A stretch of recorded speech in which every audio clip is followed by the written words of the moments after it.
Bienvenidos y bienvenidas a este nuevo contacto internacional en el marco de la consulta por la calidad educativa que realiza el gobierno venezolano. En esta oportunidad contamos como invitado con la doctora Margarita Poggi. Margarita es la directora del Instituto Internacional de Planeamiento Educativo de la UNESCO, sede Buenos Aires. Bienvenida, Margarita, a este contacto internacional y muy agradecido por aceptarnos la invitación. Bueno, muchísimas gracias. Es para mí un placer estar aquí hoy con ustedes y a través de la distancia poder tomar contacto con el Centro Miranda y agradezco en particular al gobierno venezolano por haberme considerado como una persona que valía la pena entrevistar en relación con estos temas. Margarita, ¿cuál es la tarea fundamental del IPE, del Instituto Internacional de Planeamiento Educativo, en la actual coyuntura? Ah, el IPE, tanto en sus oficinas de París como en la de Buenos Aires, que es una sede regional para América Latina, fundamentalmente desarrolla tres grandes tipos de actividades.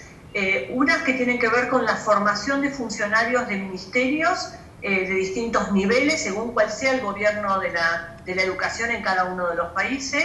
Otra que tiene que ver con una línea de investigaciones, de estudios sobre temas claves de las políticas educativas, y una tercera línea que tiene que ver con la asistencia técnica a instituciones, a gobiernos sobre temas puntuales. Acompaña todo esto una línea de difusión, de diseminación a través de publicaciones, organización de seminarios internacionales, eventos en donde tanto se dan a conocer qué produce el IPE, como también tendencias internacionales y regionales, en nuestro caso, que particularmente nos interesa difundir para temas claves de la política educativa. Precisamente uno de los esfuerzos que vienen haciendo está asociado al catastro regional de experiencias innovadoras. Cuéntanos un poco más de ese catastro que han registrado hasta ahora. Bueno, esto tiene que ver con una colaboración con la oficina de UNESCO en Santiago, que nos pidió para un proyecto sobre iniciativas docentes que justamente identificáramos experiencias que en esta materia resultaban innovadores. En este caso nos solicitó algunas vinculadas o que se estaban desarrollando en Argentina. A su vez, la oficina de UNESCO Santiago hizo una recopilación de otras experiencias en otros países. Y ese La catastro, temática docente siempre sigue interesando, siempre está como en el centro de las agendas, justamente por la relación que hay entre el quehacer de los docentes, la tarea de los docentes con los temas de calidad educativa que sé que nos preocupan y ocupan tanto a ustedes como a nosotros. y los contenidos de ese catastro están disponibles para los gobiernos, para el público en general. Esto es la oficina de Santiago, de UNESCO Santiago, la que estaba encargada de realizarlo. Así que en este momento no te podría responder exactamente esa pregunta. Perfecto. Vienen realizando también otras experiencias de acompañamiento en el continente. En el caso de Ecuador es significativo lo que vienen haciendo respecto al Sistema Nacional de Supervisión Educativa. Exactamente. Sí, en realidad el tema de supervisión o inspección, digamos, lo venimos desarrollando en distintos países últimamente, en particular en Ecuador, como tú mencionabas, y también en un proyecto que ya tiene varios años en Angola, que estamos realizando, asesorando al Ministerio de Educación en todas las políticas de, allá se denominan inspectores, ¿sí? Y además con procesos de formación para inspectores. En primer lugar, preparación de materiales, y ahora ya acompañando el gobierno que ha asumido la formación. En el caso de Ecuador, allí la denominación, como tú bien lo decías, son supervisores, y básicamente tiene que ver con pensar un rediseño de la estructura de supervisión, tanto en el caso de Ecuador como en el caso de Angola, más allá de los matices diferenciales que tienen. Hay un tema de revisar el rol del supervisor o inspector en relación con el ciclo de supervisión y con la tarea de apoyo a la mejora de la calidad educativa. Perfecto, Margarita. Ahora ya entrando un poco más en materia específica de esta consulta, ¿Sí? para ustedes, desde el IPE, ¿cuáles son los mayores retos que tienen nuestros sistemas educativos para alcanzar una educación inclusiva con calidad? Bien. A ver, voy a hablar particularmente de América Latina, que es la región que más conozco, y hago una primera aclaración, que es que hablar de la región no significa desconocer las características singulares de cada país y de cada uno de los sistemas educativos, ¿sí? Pero a veces mirar tendencias generales pone un marco para entender procesos de época, por qué se instalan ciertos temas en las agendas, ver qué actores están jugando en el diseño e implementación de la política educativa. Con respecto a tu pregunta específica, que tiene que ver con los mayores desafíos que tienen los sistemas educativos, yo diría que, siendo muy general, pero me parece que tiene que ver con dos cuestiones. Una es seguir profundizando las políticas en la línea de reducir brechas que caracterizan a nuestras sociedades y a nuestros sistemas educativos. Y estas brechas fundamentalmente tienen que ver con el tema de lo urbano y lo rural, con el tema del nivel socioeconómico y cultural de la familia de origen de los estudiantes, y tiene que ver con una brecha también en algunos casos muy relevante para ciertos países, que es el hecho de formar parte de grupos originarios o indígenas o de población afrodescendiente o no formar parte de estos grupos. Cuando uno mira desde distintos indicadores, tasas de acceso, tasas de egreso, sobriedad, repitencia en los niveles de la educación básica que cada uno de los países define y los analiza por cada una de estas variables, digamos, en general las brechas son notorias. También lo importante es que la región viene trabajando en una reducción efectiva de brechas y hay avances importantes que se pueden constatar en los últimos 10-15 años, particularmente para la llamada educación primaria o educación básica, ¿sí? En donde en la medida en que la universalización en el acceso, pero también los logros en el egreso, van permitiendo reducir o achicar las brechas que yo acabo de mencionar. Y esto en general tiene que ver es un fenómeno interesante para analizar cuando un nivel educativo se universaliza y alcanza prácticamente al 100% de la población de niños o niñas o de adolescentes para el cual está destinado. En el caso, como decía, de la educación primaria, estas brechas se vienen achicando, se vienen reduciendo y hay evidencia empírica que lo apoya. No sucede lo mismo cuando uno mira particularmente el grupo etario de 12 a 17, 18 años, según los países, que en muchos casos coincide con la educación secundaria, ya sea el primer ciclo o el ciclo superior de la secundaria. Allí todavía hay brechas sobre las que hay que seguir trabajando para reducirlas. Entonces, un primer gran desafío tiene que ver con reducción de brechas. Y el otro gran desafío tiene que ver que está conectado con este que acabo de mencionar, que es con el tema de las políticas de mejora de los aprendizajes de los estudiantes a medida que van desarrollando su trayectoria escolar por los niveles de cada sistema educativo. Este es todavía un gran problema que los países deben afrontar. Se están haciendo esfuerzos, hay interesantes políticas en este sentido en los países de la región, pero habrá que fortalecerlos, consolidarlos, profundizarlos. Evidentemente, uno de los desafíos en esa agenda está asociado al tema de la formación docente. Ustedes trabajan una línea muy concreta, sobre todo de formación de cuadros de dirección. En materia de formación docente de los maestros de aula, ¿cuáles serían las prioridades a abordar por los gobiernos en nuestros sistemas educativos?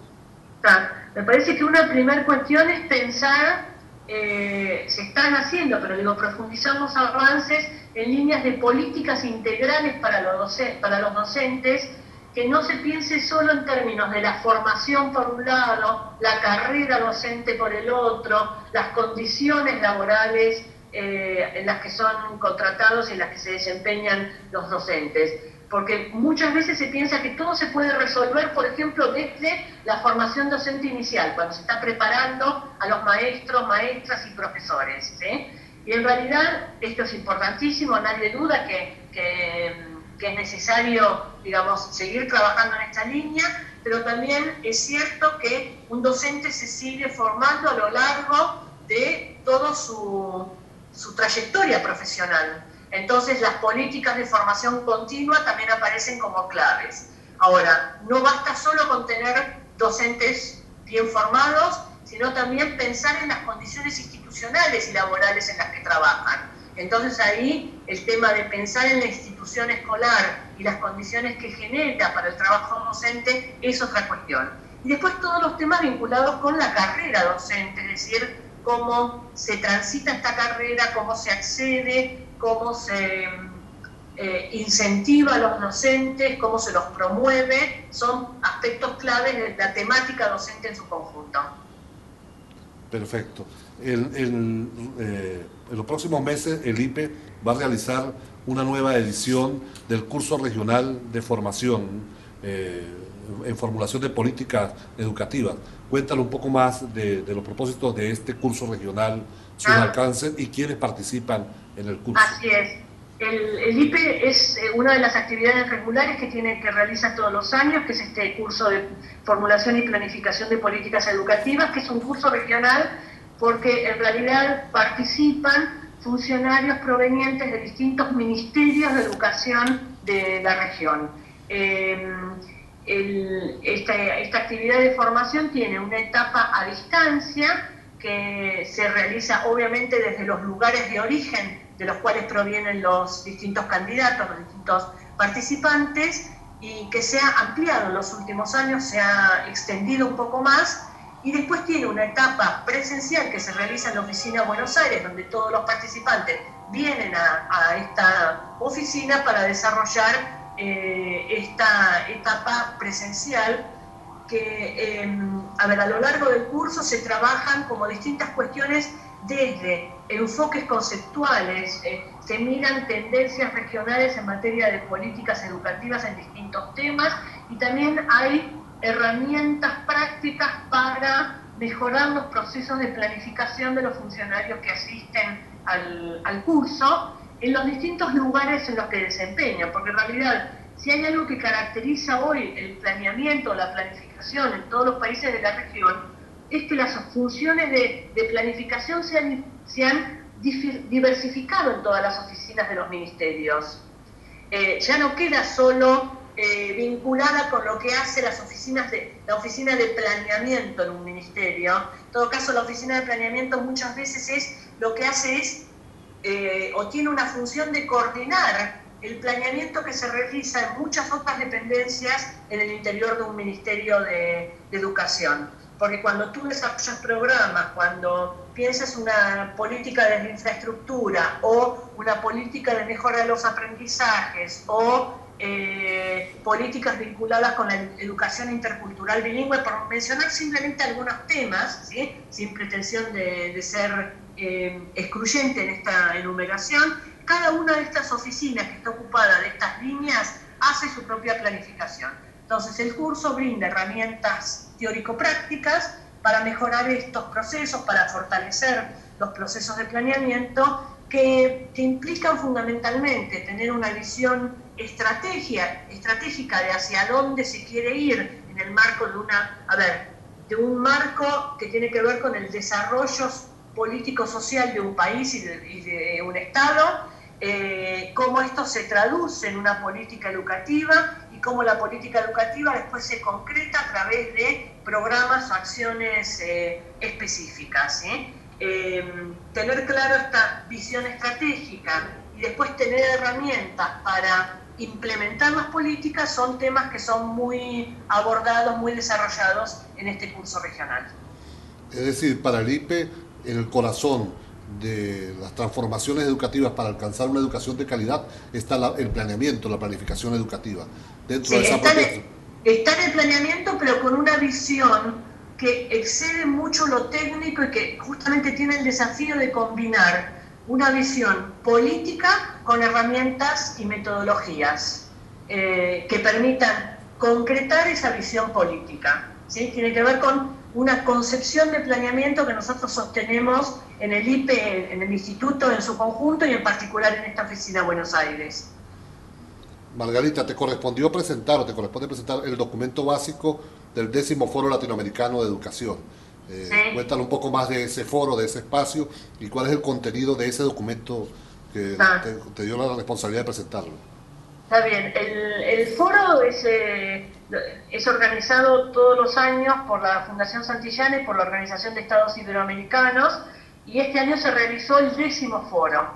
Como siempre, todas las fechas tipo, digamos, terminadas que terminan en décadas, en este caso el 10º foro, querían hacer una suerte de panorama, de síntesis de la región, y es esto lo que me solicitaron. Entonces el contenido del documento tiene que ver con revisar, digamos, características de los sistemas educativos. Algunas ya las he anticipado hoy cuando hablaba de brecha, cuando hablaba de los desafíos de la mejora de los aprendizajes, y analizando qué pasó aproximadamente de los años 2000 a los años 2010-2011, digamos, en la región en su conjunto y en algunos países en particular, pero básicamente es un enfoque con una mirada más regional.